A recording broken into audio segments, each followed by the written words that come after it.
Rispetto all'estate 2025, in questa stagione si stanno registrando numeri più alti di zanzare positive al virus della West Nile e quindi i contagi anche nell'uomo sono maggiori, non solo nella provincia di Padova ma in tutto il Veneto. La causa è da ricercare nel clima, con le temperature elevate e la forte siccità, anche se i livelli non sono ancora arrivati ad essere come quelli registrati nell'estate 2022, la peggiore degli ultimi anni, come spiegano gli esperti dell'Istituto Zooprofilattico delle Venezie di Legnaro.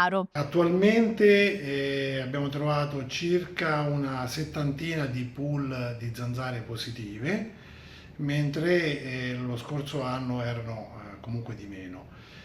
Bisogna dire che comunque questi numeri risultano più bassi rispetto a quanto registrato nel 2022, che rimane ancora l'anno con il peggiore per la West Nile, con il maggior numero di casi sia nell'uomo che nelle zanzare. Il virus non si trasmette da uomo a uomo, ma solo attraverso la puntura della zanzara comune. Il picco dei contagi e anche il picco di ritrovamenti del virus nelle zanzare è proprio questo, che è il momento in cui c'è la maggiore circolazione nel vettore.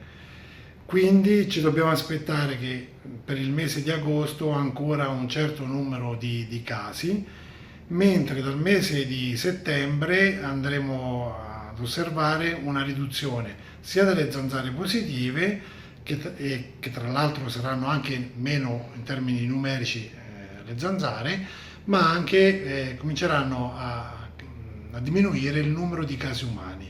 Quindi avremo ancora una settimana o due interessata da una certa circolazione. Il virus della febbre del Nilo ormai è endemico in tutta Italia, ma sotto osservazione ci sono altre malattie tropicali trasmesse dalle zanzara tigre che possono arrivare anche nel nostro paese, soprattutto attraverso i viaggi. Quello che invece va attenzionato sono proprio altri virus trasmessi dalle zanzare. E questi altri virus sono virus chiamati di importazione, nel senso che le infezioni vengono acquisite in paesi tropicali solitamente, e le persone poi di ritorno, se infette, possono poi infettare le nostre zanzare. Parliamo della zanzara tigre, che è il vettore di queste altre malattie come dengue e chikungunya.